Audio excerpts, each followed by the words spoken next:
I think we may mix it up a little bit this week and may start Bicker the week off the top. Oh. Because we have a live Bicker. When I mean live, in the past 12 hours.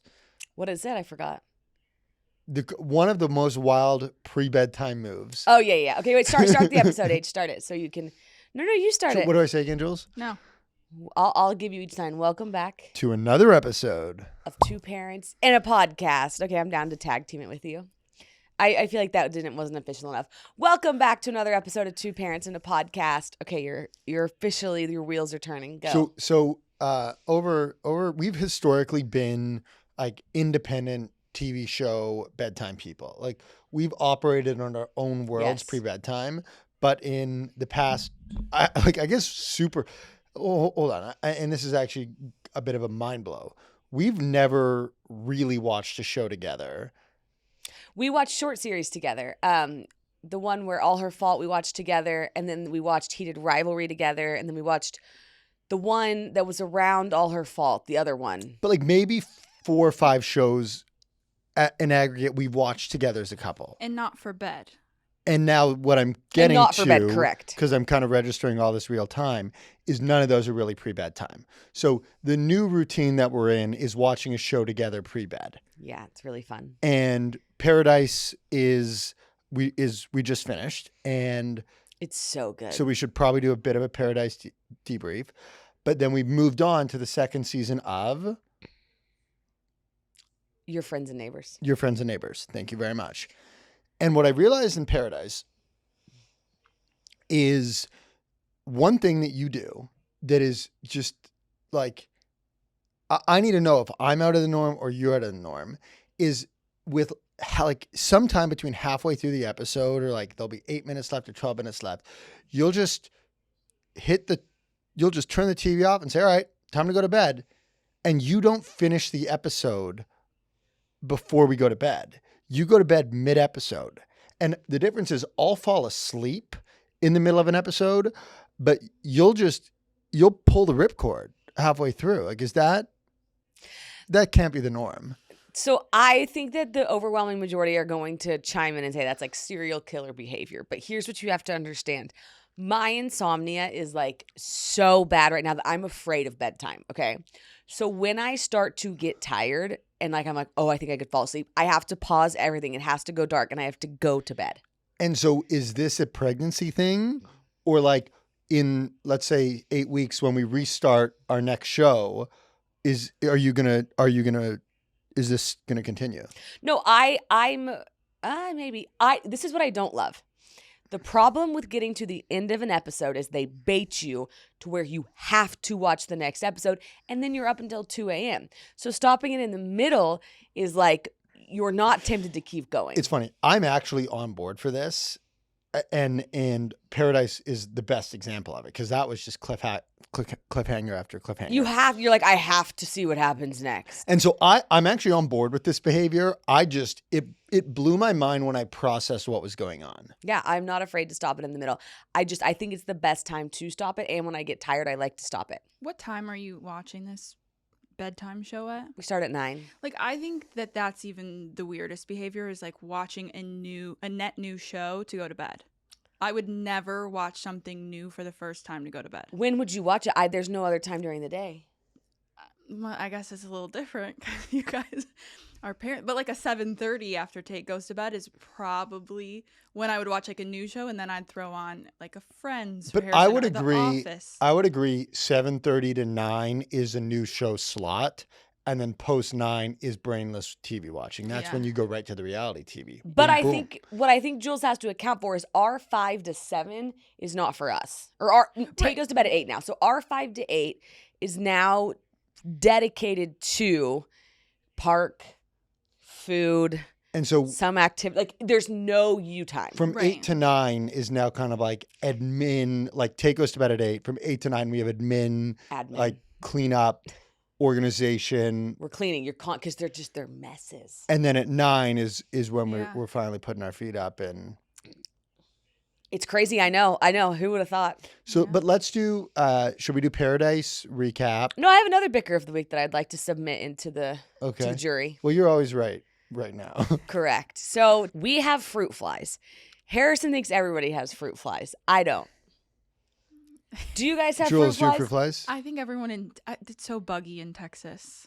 So they're both And nodding. it's been Maybe they do. raining for like The rain, I think, is a Yeah. bit because I have these apple cider vinegar traps everywhere right now. Here's the Bicker. Here's the Bicker.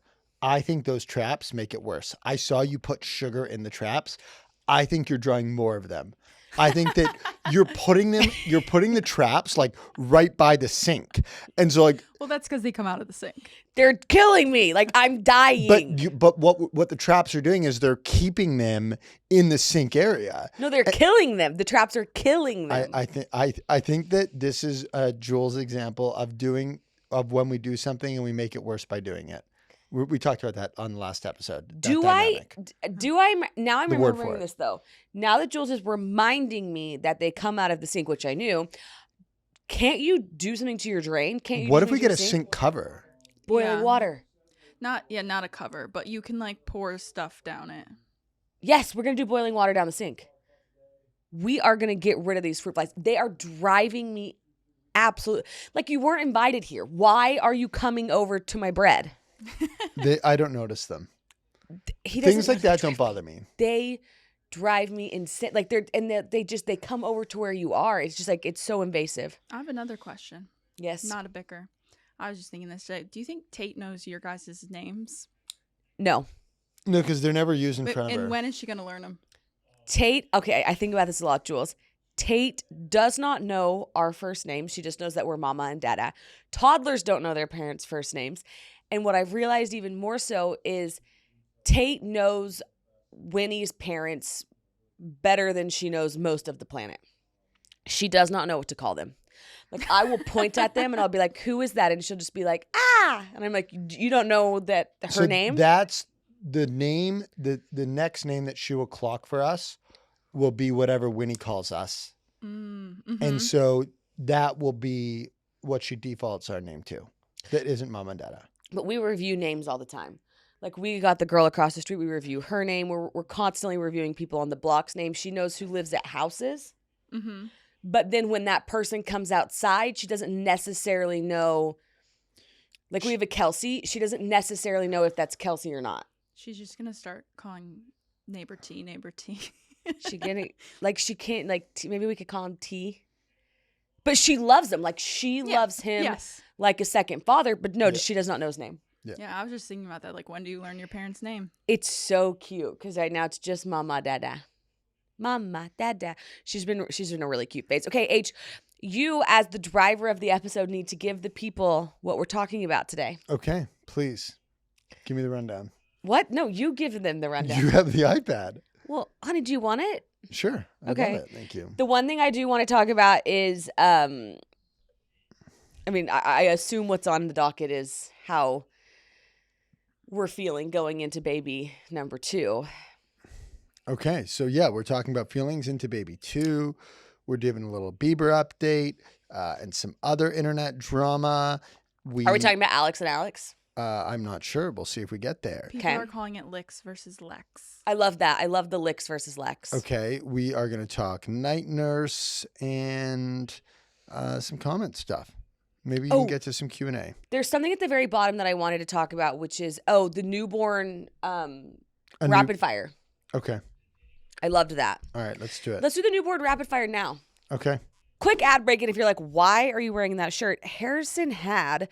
He has a call right now and he needed to be wearing not a tie-dye shirt because it's like a serious call. So I'm now wearing the tie-dye shirt to read the ad. So same day, but anyways. Okay, let's talk about Quince, you guys, because everyone's doing a little spring reset right now. And I'm doing a maternity meets postpartum reset in my closet. And here's what I'm focusing on. I'm focusing on quality over quantity.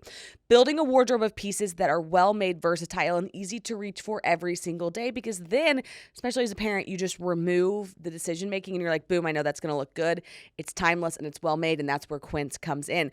Quince makes beautiful everyday pieces using premium materials with 100% European linen, organic cotton, and super soft denim with styles starting around $50. You guys, here's the thing. These things are designer quality, but they don't have the price tag of the designer items. And you might say, how do they do that? They partner direct with factories, so they're able to pass on the savings to you and I. So refresh your wardrobe with Quince. Go to quince.com/Alix for free shipping and 365-day returns. Now available in Canada too. Go to quince.com/Alix for free shipping and 365-day returns. Quince.com/Alix. Let me just say this too. I forgot how hard the last week of pregnancy was. And I have a lot of people in my pregnancy class with me that are texting me, and we're all due. I mean, like, we're within 2 days of each other. And one thing that we all have in common that we've all forgotten is, like, we are so anxious. Like, we're so on edge. And the other thing I forgot is the lack of energy. Like, you don't have a lot of energy during pregnancy in general. But one of my friends was like, I went to Target and I came home and I just started crying because I was so tired. And I just, your body, once you have the baby and you get pregnant again, and there's some scientific evidence to this that people are always DMing me, your body does, you forget. Mm-hmm. And then you get back in it and you get back in that last week. And I'm sure I felt this way with Tate, but I'm feeling it just so every day feels like about a week. Well, you're a champ and I'm proud of you.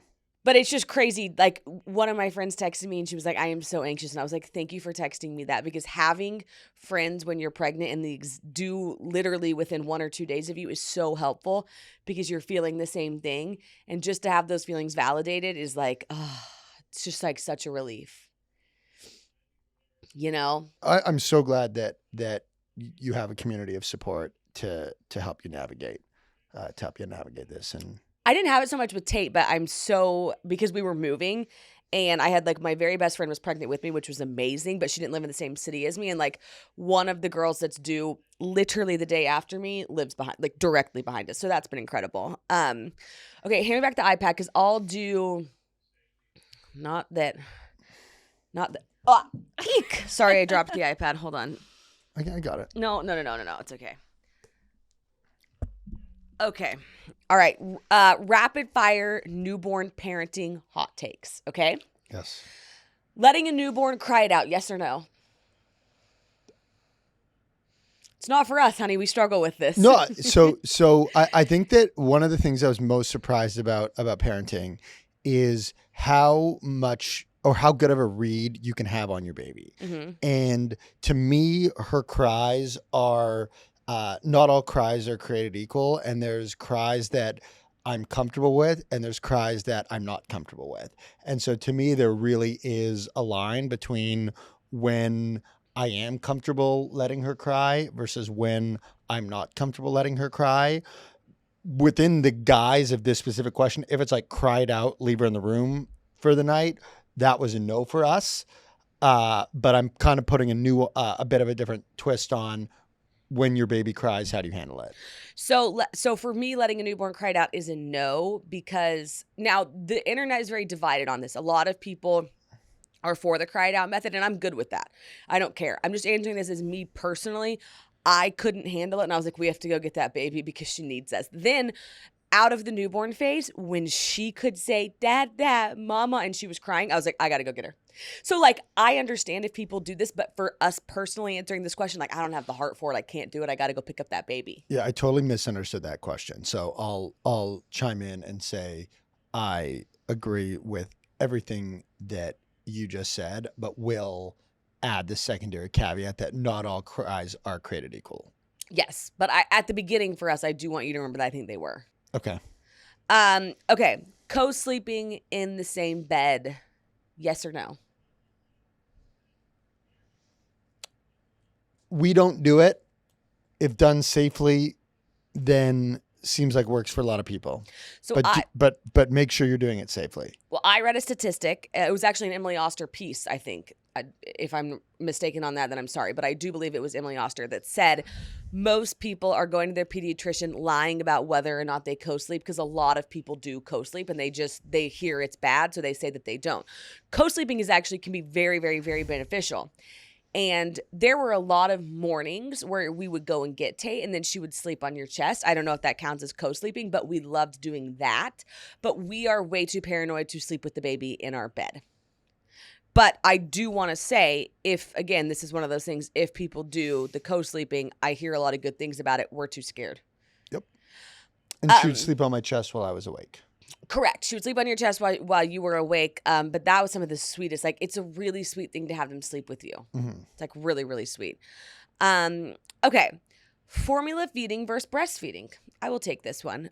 Both is great. I like the saying fed is best. However, we did just interview somebody and they were saying, Kyla and Courtney, and they're lactation experts. And they were saying fed, they don't like the term fed is best because what they like is saying be educated and be empowered and then make your decision. But I have to say formula versus breast milk, whatever you decide, be proud of your choice because both are beautiful. And formula's come such a long way, so I'm so happy with both of these. I will answer personally, baby number 1, we were exclusive breast milk for the first 6 months, and then we combo fed. Baby number 2, who's coming very soon, I want to do about an 80-20 because doing full breast milk was mentally very hard on me, and I pumped just enough. But I think formula feeding versus breastfeeding, I don't even think there should be a verse. I think it should be and. And my commentary here is listen to your partner and support them. What's your saying? Shut the fuck up. Yeah. Sorry, let me re-clarify that because that could have been perceived. You shut the at fuck you. up. When it comes to breastfeeding, it is the guy's responsibility to shut the fuck up and listen And then be supportive. and be supportive. I like that Kyla said she was going to put that on a t-shirt. I loved it. I loved when she said that. It was so.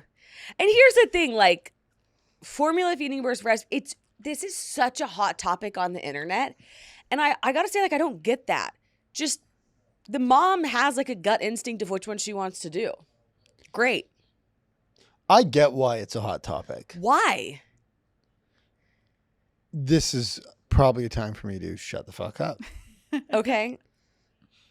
Listen, like I get why it's a hot topic because you have studies on one end and studies on the other end, and anytime you have a variety of studies about a topic, and they're generally related to health and well-being, like you're gonna have both sides be very vocal. What I would like to see here is us to keep the train on the track with this debate, though. So let me explain it to you this way. I think some people online get so charged at the mom. And they're like, you didn't try, you did your baby a disservice. And I'm like, no. Where I can get behind it, and I don't think there's an argument, is if you put 1 drop of breast milk under a microscope and 1 drop of formula under a microscope, there is no argument that the breast milk has antibodies directly for the baby. And like, we understand that, right? However, I think the biggest caveat is if you lined up a bunch of 5-year-olds, you would not be able to tell who was formula fed versus breastfed. And I think it's important to remember, like, take the mom out of the equation and then just look at it from a simple molecule versus molecule. Okay, great. But I don't know why online has to go so hard at like, the mom failed the baby. It's like, what on earth? Like, no, that is like so not welcome here. Like, of course we can acknowledge one is genetically coming from the mom, right? Like made for the baby. But they both give you all the nutrients that you need, and they're both really good for you. Let's talk about parallel, you guys, because in my first pregnancy, I had to research everything, and I found out that most prenatals aren't created equal. But here's the thing, Parallel passed every test I threw at them. They're OBGYN founded, third-party tested, clean label project winner, and here's the thing, I was sold, and you will be 2, Parallel changes as your pregnancy changes. So here's the thing. There's a separate pack for trying to conceive, egg freezing, first trimester, second trimester, third trimester, and postpartum because your body is different in all of those stages, so it needs something different. For example, in the first trimester, you get a premium prenatal and extra B6 plus ginger for the nausea because let me tell you what, most of the time in the first trimester, you're going to have a little bit of nausea. In your third trimester, you get a premium prenatal and probiotics to support mom's gut health and baby's microbiome develop. Here's the best part about it. They come in little packs like this. If you're listening to me, I'm holding like a little, just looks like a little packet. And it's a third trimester prenatal pack, and it's just 1 a day. So if you're traveling or if you're on the go, you just take your pack with you. You don't have to take your entire bottle, and it's the best, most convenient thing ever. So if you're pregnant, trying, or postpartum, you need to check out Parallel. I cannot recommend it enough. I had them give me an exclusive code just for you. New customers can use code 2parents and get 20% off your first order at parallelhealth.com/2parents. That's PERELEL health.com/2parents. And if you know somebody that's trying to conceive, I think it would be really helpful for you to tell them about this because I didn't know it existed. Okay, vaccinating on schedule. Yes or no? Smash or pass? This is so we followed the vaccine schedule, This is such a and so we need to start with that. What I'll say is I'm very upset with the medical community right now, and upset actually probably isn't the right word. It's more so confused, and the reason why I'm confused is because when Tate was born, we were told by our pediatrician, by everyone, when it comes to the vaccine schedule, you follow the CDC guidelines. correct. Right? That was what was pushed on us with our pediatrician. We were told we didn't have a choice. Mhm. We were told if we're going to be part of their program that we follow the CDC's guidelines. Okay. And I have texts showing this. Yes, correct. Okay. Now the CDC goes and they change their guidelines. In January, they updated them. They updated them. And a lot of doctors came out and said, well, we don't like these new updates. We don't like the supporting evidence behind these updates or the lack thereof. And so we're going to stick with the AAP's schedule. And historically, the AAP American Academy of Pediatrics. and the CDC had the same recommended schedule.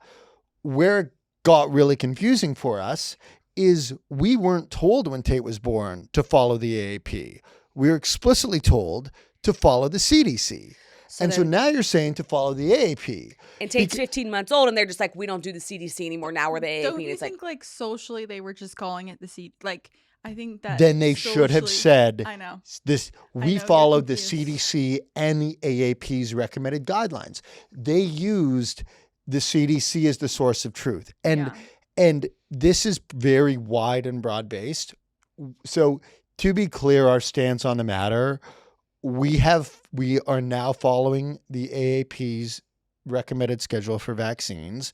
It is upsetting to me to jump from one source of truth to another the way in which we did and the way in which it was explained. So the way it boils down to me in my head is, yes, Tate is up to date on all of her vaccines and will remain that way. However, it is frustrating as a parent because there's a lot of discourse online about vaccines cause X. You shouldn't vaccinate because of Y. My kid was vaccinated and this happened. And that it's fear mongering and it gets in your head and it really scares you. So then you say, well, where do I go to find my information? And then you go to the CDC and then the CDC switches. And so you're just chasing your tail. But what it boils down to that we've learned through interviewing people is people that don't vaccinate are loud, but they're not a large percent of them, which I do find a lot of comfort in because like we eradicated polio. So like I just would like to keep it that way. And having kids that are vaccinated, I think is just the safest, best way. And like with our limited medical knowledge, like that's just what we're doing. Yeah. There's no doubt. I don't think I have anything else. Chase from the Secret Lives of Mormon Wives. Okay. I don't know. I've only watched the first season. So I think he's a polarizing guy. Right. But one of his videos did come across my desk and he was like, cause I think that maybe Ozempic and Trizeptide are very popular in Utah. Okay. And he was like, listen, and I think maybe not vaccinating is also very popular in Utah. And he had a really fun. Did you see this video? It was a great one. He was like, hey, listen, moms, I'm all for you guys looking good, but this stuff, it's not regulated by the FDA and you're just taking needles and jabbing it. But then when it comes to your kids, you're like, no vaccines. And he's like, and we got rid of a lot of diseases, but here we are. We're just putting in the Ozempic. And I thought it was like the funniest video ever because he had like a point. He had a bit of a point to that. Yeah, and that really does land. Like when we look at all the stuff that we put into our bodies, and then inherently this stuff that has a whole heap of testing behind it, gets a tremendous amount of pushback. And that's why inherently we have followed it from day one. I'm just saying when one government organization changes their recommendation, the way in which they worked together was very disappointing to me, and I think left parents very confused. And I think there's still a lot of education that needs to happen on delineating between what course of action parents should be going down. It's also scary when they come over to vaccinate your kid. Well, our pediatrician comes to our house, but so that's why I say when they come over. But when you go to the doctor's office or they come over and you're about to vaccinate your kid and you see this needle, but it's like your most precious thing on the planet and there's nothing you care about more. You say, of course I'm gonna vaccinate my kid, of course, blah, and then it comes time to do it, and you do start to second guess yourself, like, did I research this as much as I possibly could? It's really scary, like, what's gonna happen?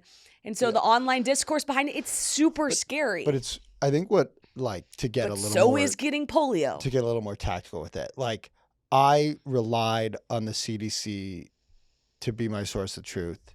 That gets pulled away. I'm told by a whole bunch of people to go AP. And so I felt like what we then needed to do was find a doctor who was our source of truth and who aggregated the information, who actually understood the science. And so what our source of truth has become is Dr. Ari Brown. And so why we went with the AAP over the CDC is because we trust her and she told us to do that. And so I think it's a really unique dynamic where, like, the source of truth has gone now uniquely to an individual for us personally. But I think that's why it's important. Like, we can't find the information online because we don't know. Like, you and I are so far from medically trained, and that's her profession. So, like, I do think you have to find somebody that you value and trust and then go with them. And for us, that is her, and we're lucky to have her. Totally. And the last thing I'll say is, without Dr. Brown, I have no idea what we would have done on the CDC versus AP thing. Mm-hmm. Because That was I really was confusing. so confused. That was confusing and frustrating. Okay. Sleep training before 4 months, yes or no? I'll go first. No for me. I think it's a little early. I don't think they know what's going on. They've been in the womb for 9-10 months, and then they come out and we're like training them into sleeping somehow. Doesn't fit for me. But I will say I don't fundamentally have a problem with it. If a friend's doing it, do your thing, 21. But for me, I just think those are the newborn trenches, and I'm good to ride those out. Coming into to Tate, I think that we expected we would sleep train, and then we pivoted on that hard and decided not to. Obviously dabbled with the 5, 10, 15, but didn't take it any further than that. I think a lot of that was also luck and how quickly she did go to sleep and how quickly she took to the snoo. What I will say when it comes to baby 2, like, while we are so adamant that, like, we won't sleep train, a lot of what this comes back to me is, like, feeling out your kid. And so I am very curious as to what's going to happen, like, when he comes, and how we're going to feel about leaving him in the crib. And is it like 5 minutes is too much, or do we feel comfortable leaving him in there for 30 minutes? Because I feel like if he's kind of in there and making like some small little noises, it's very different than if he's in there and he's like frantic. And so, like, what I've learned with parenting, one of my big takeaways, and it starts from the becoming pregnant to the pregnancy journey to raising the kids, is how different everyone's experience is. And so I do think with a lot of these things, like, there's a lot of them to look at on a case-by-case basis. Like, obviously there's the black and whites of, like, we're not going to spank our kids. Correct. But then I think there are the case-by-case matters, and I think the sleep program is one of those. I do want to say this, actually, also. I agree with everything you just said. We're big on case-by-case basis. Two of our friends asked us the other day. They said, hey, we want all your advice on parenting a newborn. And I loved Harrison's answer. He was like, we don't have any. You will be able to figure it out. You have to do things on your own. Like, yeah, we can recommend which stroller we liked the most, but, like, other than that, Parents' intuition is the best, I think. That was Emily Oster's, like, I think number one suggestion for parents is trust yourself. Trust yourself. But I want to say this about the sleep training thing. Which is like, sorry. No. Yep. Well, on the sleep training, I do want to say this. We cannot answer this in the first 4 months without caveating. We had a night nurse with Tate, and we're going to have a night nurse with this little guy. Our first night nurse, her name was Stacy, and I loved her to death. And the only reason we're not using her again was because she moved. And she did have a method she was doing. I don't exactly know what it was because we were in a complete fog. I do think by the time she had left, Tate was sleeping 6-7 hours. She would do these stretches with her. So Stacy did have a bit of a method going on there. I don't want to call it sleep training, but she was doing something other than just like putting her in the snoo, taking her out when she was crying. I have a question. Yeah. Yeah. What will Tate wake up when the baby's crying, or is she just like out of the world when she's sleeping? So we have such a good case study on this because Winnie sleeps in later than Tate, but wakes up from her nap earlier than Tate. Tate sleeps right through it. And Winnie sleeps in the baby boy's crib right now. Oh. So they sleep the exact distance apart. I don't think it'll Tate can sleep through when that's where the term. So there's this funny thing online going through. It's just like, I slept like a baby last night, which is like woke up every 2 hours and cried. The other side of that is when they are sleeping, she's knocked out. So I don't think she'll wake up. Do you? I don't think so at all. No, I don't think so. Okay. Visitors in the first week of having a newborn, yes or no? Open door invite to family, non-family needs to wait on the invitation. I agree with this. I think that visitors in the first week in the form of family is one of the most beautiful circle of life moments. It's joyous for them. And I love that. I love that moment. And it does take a village. Because you think we're going to bring the baby home and they're just going to sleep. No, I remember when Harrison and I first walked in the door with Tate, we looked at each other. We had the DockATot sitting there and we just stared at each other and we were like, what do we do now? Then the baby's hungry. Mom's trying to figure out the milk situation if she's pumping or breastfeeding. Then mom's hungry and then dad's hungry. I mean, it just goes so fast. So having family there, one, they want to be there. Two, it's a beautiful thing.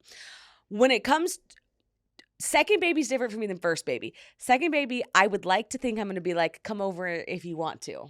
I know some people have like a germ issue, like they're worried about that, but I don't know, not so much. I think that from a friend perspective, it's on the friends to wait to be invited over. 100%. Versus to say like, hey, can I come see the baby? Or when can I just like, we will tell you. Yeah, I think the when can I come see the baby text is probably okay to send like what, two weeks after the fact? Totally. But yeah, I think you're as a friend, you're in sit by mode. Fully aligned. And I'll say one great move that does happen the week of that I encourage people to do is when you get a text the week of being like, hey, if there's anything I can help with this week, we're around, let me know. It's a really, really nice text because like chances are you're never going to be taken up on it. And anyone who sent that type of text into it, like they definitely hold a special place with me. I have to say this about my friends this week. Guys as well. Yes. I'm talking about guys texting me. Like even some of your friends, partners.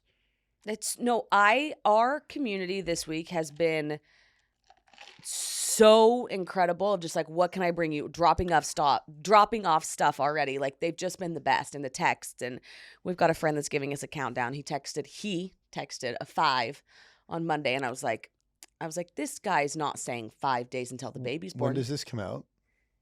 Tomorrow. And the baby's Saturday. So they know that. And I'm just trying to think if I say this.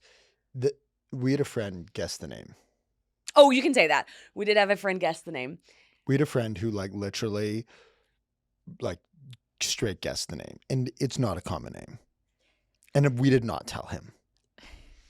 It's fitting though because like you just love this guy, so I'm happy he guessed it. Did you tell him he was right? No. No, Oh. no. I sent back some emojis. It was like, what? Did you tell Alex you were screen sharing with me and the name was on the computer? But You know the name? no, I didn't see it. Jules missed 2 massive pieces of information. What? One was the name of the kid, and one was something else that was like incredibly juicy. He goes like, "Did you see I that?" think she knows both of them now. No, I'm not that good of a liar. Jules would tell you. One I thing would about tell Jules you. is she's honest. She's I The- truly don't know. But I I think wish I the knew. other thing she knows. Yes. There were 2 things. There was his What's the name, other and thing? then there was the other thing. Oh, what's the other thing? well, the we'll other get to it. thing. We'll get to it later. Well, Is it not my push today. present? No. No. Oh. Okay. I have a funny comment on your push present. What is it? I bought your push present so long ago that it's out of the return window, Juicy. which sucks. I'm Because gonna love it. you are a returner. And like, and this gift, I'm gonna love it. I'm just deciding if I want, if what I'm going to say right now is going to blow me up. Do you want me to talk a little bit about it? It Yeah. could ruin it. You're going to love the gift.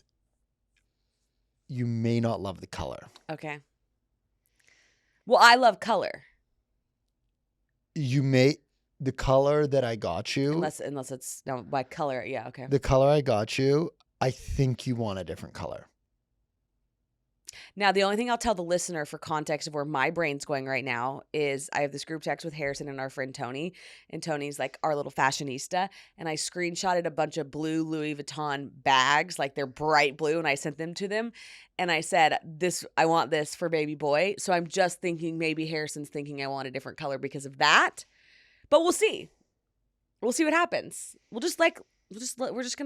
It's gonna be great. It's going to be great. I'm gonna love it. There's also hilariously like one part. Oh my God. Actually, this gift, what I just learned, I'm so hot. has literally been sitting in front of your eyes for 3 months. I was like, I put this gift in part of the house where you wouldn't find it. And you actually, oh my goodness, this gift has been in front of your eyes for 3 months and you haven't noticed it. I wonder what it is. Well, we'll see. I'll tell you guys. Don't you even worry. I'll probably do an unboxing. All right, I'm moving us along. Yes or no, taking a newborn out in the public early? Yeah. I mean, we had Tate out and about from, I think, almost day one. Is the reason to not do this germs? Yeah. So I just have to say, we felt very confident in her immune system because she was exclusively breast milk fed. And that's just, I've just said it before, like I'm very pro formula or breast milk, but I do think one thing that made us feel good was knowing like she had full antibodies. So yeah, Tate went out, I think like day 5, we were at Clark's. Yeah, I think that it may. No, we weren't. I couldn't walk for 2 weeks, but we definitely took her out early.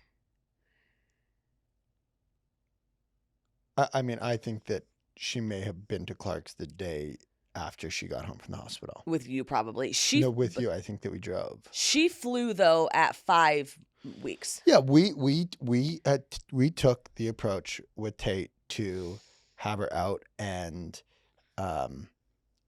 give her a lot of exposure from the get-go. Let's talk about Magnetic Me, you guys. I just got in a big order from them for this new baby boy and, of course, some clothes for Tate, too.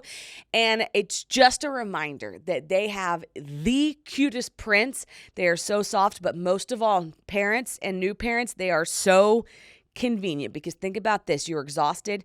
You're up at 3 a.m. changing a diaper. Your baby is wiggling and squirming. And I always say changing a newborn is like changing a cat. And you just want to get back to sleep as soon as possible. And that's where Magnetic Me comes in. These outfits use magnets instead of snaps or buttons or zippers. You just line up the closure and you're done in seconds. It's truly incredible. Magnetic Me makes dressing time so much easier and more enjoyable for everyone. And here's the thing, the patterns and the fabric are so cute too that it's truly all in one. So make more time for connection with Magnetic Me. These are a must-have for changing and making changing time easier on you and the baby. Right now, new customers can get 15% off site-wide at magneticme.com. Go check out all their cute prints. Don't wait. Get 15% off at magneticme.com. All right. Next one, strict feeding schedule versus feeding on demand. Yes or no? We feed on demand. we have a strict feeding schedule. They eat every 3 hours. I always laugh because if they're hungry at 2 hours, like maybe they're cluster feeding, you never know. So we feed when we see they're rooting, we feed them. I want like the next question to be like, is parent dementia real? Because like when you ask that question and it's like, what was our feeding schedule? I just like, I can't believe how much I forget from 18 months ago. I know, we're going to have to Like ask. if you asked me, was she on a regimented bottle schedule or was she on like an as you go? Like I would have leaned towards like we had it on a pretty tight regimen. But like I like there's so many things, and you brought it up the other day, like with Tate at the hospital when my sister came, we asked my sister like how to swaddle, and she's a kid who's was 3 at the time, and she's like, oh, I totally forget how to swaddle. And I remember Alix and I looked at each other, I'm like, what do you mean you forget how to swaddle? Like, how could you forget how to swaddle? And like, you know what? 18 months have gone by, and you know what I've forgotten how to do? Swaddle. I have no idea how to swaddle. I'm going to have to relearn to swaddle. Like, it's amazing. Like, in the moment, you grab it, and then boom, moving on. Well, they and then on this feeding schedule thing, like, okay, so I remember every 3 hours they ate, but for a newborn, sometimes they're hungry earlier. Sometimes they want to cluster feed. If you're breastfeeding them on the boob, you don't actually know how much they're getting. And if they're rooting, then they're hungry. It's like, well, there goes the schedule. Oh, the rooting. Like rooting. Remember this, like when they root to the side? Yeah. I remember the first time Tate did rooting, your mom was like, she's rooting. And I was like, what is that? Like, everything okay? She was like, she's hungry. And I was like, what? Like, you don't know until you know. So, yeah, we're feeding, like, we feed on demand, but we try to keep a schedule. It's confusing. All right, next one, kissing the baby, friends and family. Harrison loves lippers. Like, he's well, I all love for giving this. bubber lippers. Bubber lippers. My view on other people. What's the question? Kissing the baby, friends and family. Yes or no? This is your lead. Yeah, I'm good with it. No, I don't want everyone kissing the baby, but like, sure, read the room and yeah, fine with me. Mom's lead on that one. You love giving Tate, and you loved your family giving her lippers, and my family. Yeah, I just like, I feel like I think kisses are amazing. I think hugs and kisses are amazing, but I want to be respectful of safety. Okay, it's a very nice PR answer there. I think everyone needs to give him like just one kiss on the forehead. Let me ask you this. Are we going to do, okay, so before we had Tate, I said, when I wake up in the middle of the night, you're waking up in the middle of the night. Yeah. If I'm waking up to feed, you're getting up to feed. And then we had her. And I realized I want dad to sleep through the night and I'll do the wake ups. Because then when it's daytime, if I lose my mind or I'm in a frenzy and I can't think straight because I haven't slept, you're sound of mind because you have slept so well. So you were like the chief of the day and I would do the night. And that was something that we flip-flopped on that I wasn't so sure how I was going to feel about. So the night nurse was really for me because she was my buddy. She woke me up. I would do the feeds and you would stay asleep, which I don't know how you stayed asleep when she would come in the room, but you did. And then you would wake up during the day and like you would totally handle the day while I was like groggy and sleepy and feed. Like I was in this newborn. What's the word? I was in this newborn haze. Thank you. Days. Yeah. I was in. What is it? I'm already in it. I think it's days. It's not gay. Not haze. DAZE. Days. I was in this newborn days, and then you had the team on your back during the day. So, how do you think we're going to do that with baby number 2? Same thing? You're going to sleep through the night? I think it's most important that you feel supported. And so if you want me up in the middle of the night to keep you company, I'm more than happy to do that. But if you want to divide and conquer, then I'm on board with that too. I think that, I said this before and I think people love to kind of take it out of context, but that is what a large part of night nurse is for, is you're going to be up no matter what.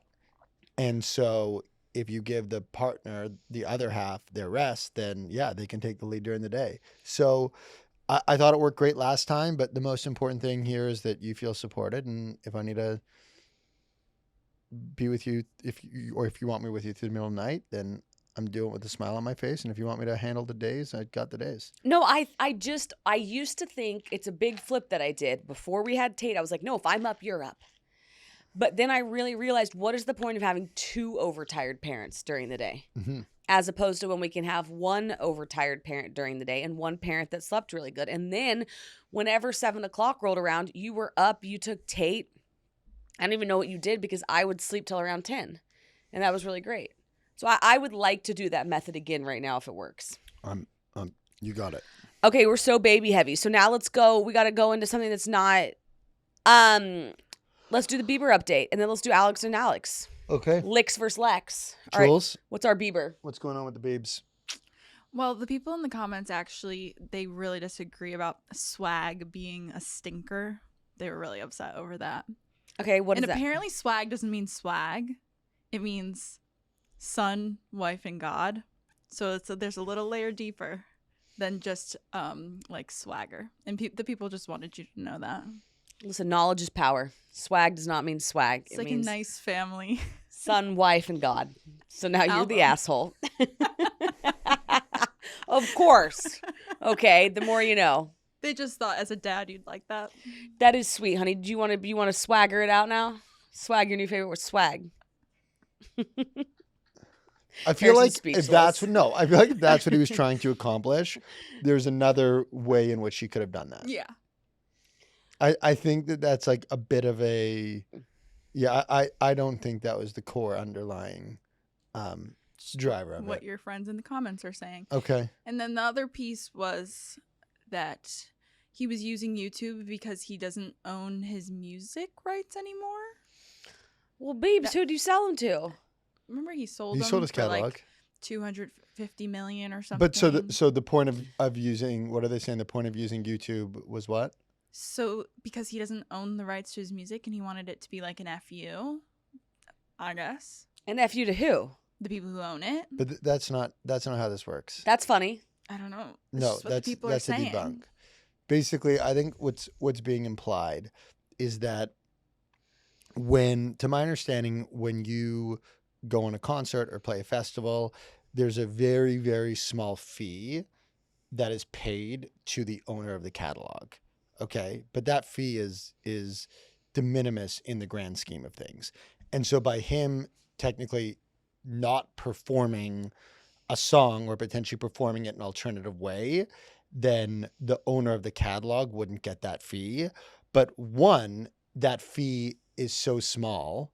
But two, like what he did for his back catalog is Jules is trying to kill a fly. he created tens of millions of dollars of value for his back catalog in bringing it back to the focus.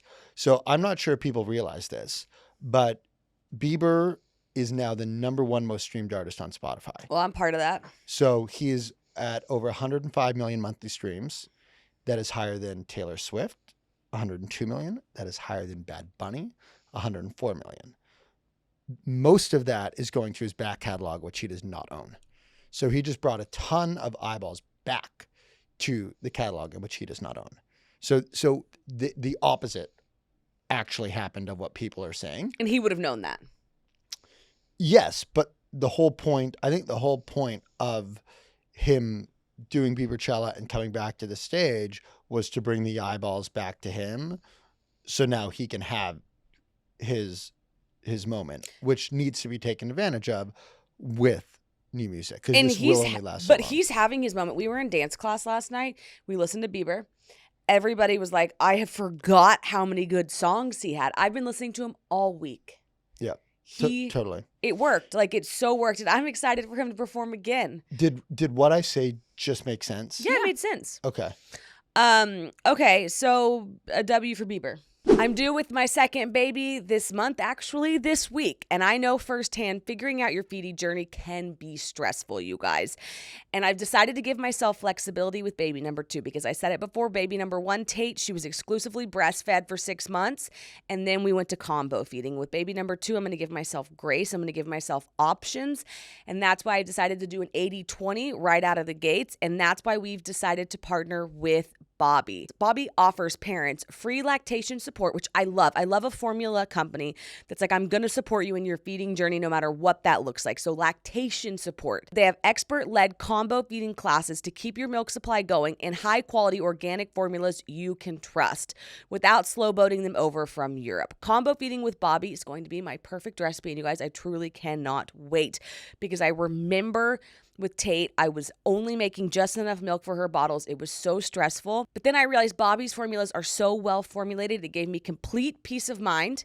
And now I'm like so excited about my next journey because I'm going to give myself grace and I'm going to give this little baby boy everything he needs. So whether you're combo feeding, exclusively formula feeding, or just want a backup for those just in case moments, Bobby is our go-to trusted choice.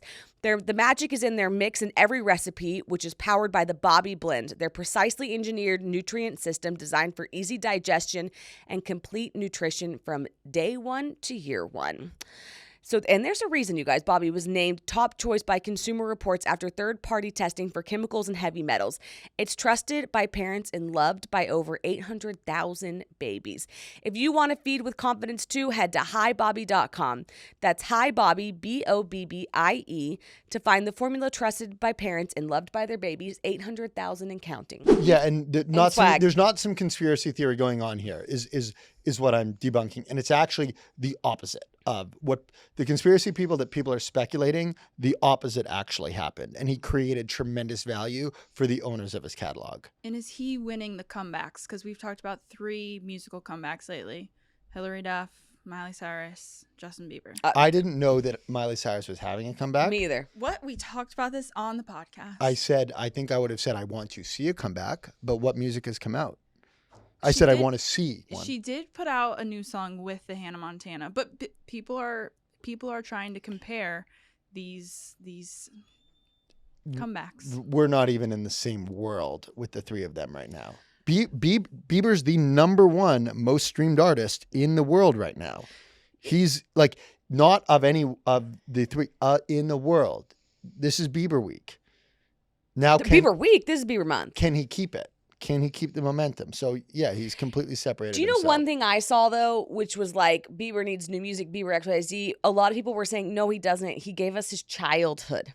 Like Sabrina Carpenter, she outfit changes, the dancing, the performance, the XYZ. Bieber just owed it to us. He didn't even owe it to us. Bieber just did us a solid by getting on stage. And I like that take. I don't need new music. The question is, what are his goals? Are his goals to maintain the supremacy or to go and fade into abyss, which I don't think he wants to do. I just love him and Haley. Did you see the video?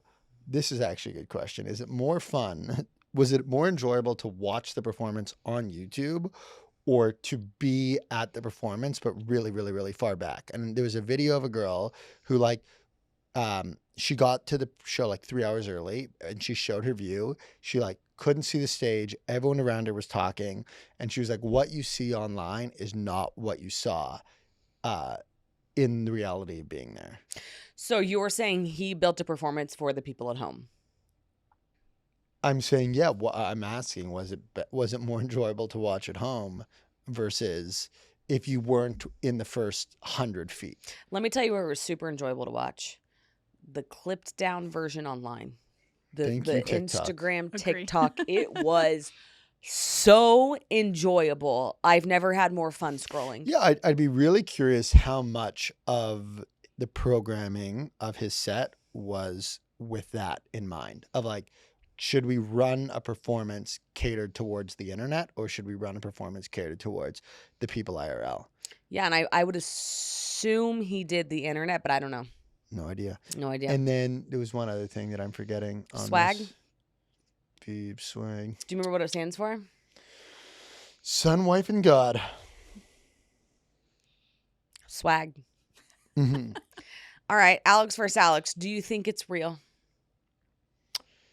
If it is real, like I'm sitting there and I got my popcorn out. This is the initial video that that Alex Cooper did. I thought was tremendously done. So good. I thought the follow up tease of the reaction From Earle. was also well played, but obviously she's gonna need to come in with the secondary act. Oh, I don't think she does. Because she keeps commenting to people, I'm on it. And it's just kind of like, are you? Maybe like you're too busy. Can we do a quick summary? Because one of the commenters said that they love this pop culture stuff because they don't have time to do both as a new parent. So they love having this drop of pop culture so they can go bring it to their parent friends. But I fear that people need a little bit of context. Jules, phenomenal call out. Okay. Do you want me to do it or do you want to do it? I'll do it. TLDR, Alex Cooper has a network, Unwell, which signed Alix Earle a long time ago. Alix Earle then left. We don't know why she left. It was like, okay, interesting. Between then and now, Alix Earle has reposted some things, done some comments, but been very vague about her not liking Alex Cooper, but nobody really knows what it is. Then on Friday, she did a repost of a girl who made a video about Alex Cooper saying Alex Cooper is an ambulance chaser. She reposted the video, which is her kind of co-signing the video. Alex Cooper then gets on her TikTok and she's like, hey, Alix Earle, how you doing? Like, just calls her out. I'm going to need you to get specific. What do you have to say about me? It was a masterclass video on callouts. It was a great call out video. Earle has now replied with a video of her friends at Coachella. They're great friends, by the way, filming her seeing the reaction video. They go wake her up and they're like, hey, Alex Cooper made a video about you. And Earle just like laughs and she's like, wow, that just made my whole day. We haven't heard from her since then. She's commenting back to people being like, I'm on it. I'm going to make a video. And so, but she's also like booked and busy. So I think there's two line of questioning here. The first is, what is the beef about and how big is it and how bad is it? And then the second is this even real, or are they orchestrating it on the back end of some bigger announcement a la a reality show? Well, the reality show exists and they started filming in April. So It's I announced. just think it's a little suspicious. I want to be brief on it, Okay. but what I think is, yes, it's real. I don't think it has to do with the reality show, but I think it's real. Yeah, and I'm gonna go with I also think it's real. And what put me on that camp is the Alix Earle reaction video was, if that was fake, it's some of the best acting I've ever seen. Like, that was someone waking up on the morning of Coachella, hungover and being surprised. And her response to it was also golden. So like, Do you want to know what I thought was funny about it? what? Like, you have to assume of her friend group, Alix Earle probably like pays for the house at Coachella, or I assume it was gifted. maybe it was gifted, but it's probably gifted to her. Yeah. She's in like the 9th bedroom in that Great video. call. I'm looking at it like, this isn't the primary bedroom. This is like just one of the bed. Like, it's like a little like twin. It's not a twin bed, but it's a full. A full. And yeah. full bed. in the video, she's at like, she gets shown it, and her initial reaction is it funny? Like, there was Yeah, it's there was funny. no Like, way no. she knew what was going on. And even the way she turned over after, and everyone was like, "Are you okay?" And I think she was just like getting water, coughing, and then she turned around and was like, "This just made my day." The whole thing, like, this is two internet heavyweight champs going toe to toe, and I'm here for it. That's And- great. and I'm excited to see where it goes. It's transcended a lot. Like, all of my group texts, my mom group texts, my friend group, not that my mom's not my friends, but my non-mom group text, like, we're all talking about it. It's great. So we'll stay tuned. Yeah, and I have no predictions on anything else beyond that. Okay. Is there anything else that we want to dive into? I mean, I just think that it's worth saying this is our last episode before we have a baby. No, it's, No. well, But it's our last episode that comes out before we have a baby. correct. So what we are going to do, though, guys, is like, this drops Thursday, obviously. And just for context of when we're recording it Wednesday afternoon, okay? So less than 24 hours in advance is pretty real time. Friday night, we're getting induced Saturday morning. Friday night, we're going to go in and we're going to do what is like the sort of the guise of that? The night before. Night before. Well, we have, and we released that bonus episode I think during the holidays, that of the night before you were induced with Tate. So I think we should run back some of the questions. Yeah. And, get some audience questions in the comments right now if people are still listening at the end. And all that stuff. I would love that. I would love questions from the audience. And I also think that I can already tell you what the main theme is going to be. It's very emotional, thinking about like your last night and the last morning with your one baby. Like, she'll always be our first. She'll be the one that taught us so much about parenting. Like, she taught us that feeling. It still hasn't clicked for me. I'm so emotional. I'm like every day I'm like, before I put her to bed and in the mornings I'm talking to her. I'm like, this is one of our last mornings. It just like hasn't clicked. I haven't processed like there actually is going to be another human here, and it comes in like bits. Like, we set up the snoo, we brought up the Docatod and the baby Bjorn thing, but like it still isn't like. No, I know. Like the saying that before Tate came, a friend of ours was like, I was like, reference getting towards the end. He's like, no, like you're just getting to the beginning. It's just about to start. Like, the fact that we're about to just start things completely again, and like our house will never look the same. Like, I say it, and it isn't. And clocking? Yeah, I was just about to say, it's not clocking with you guys. It's not clocking.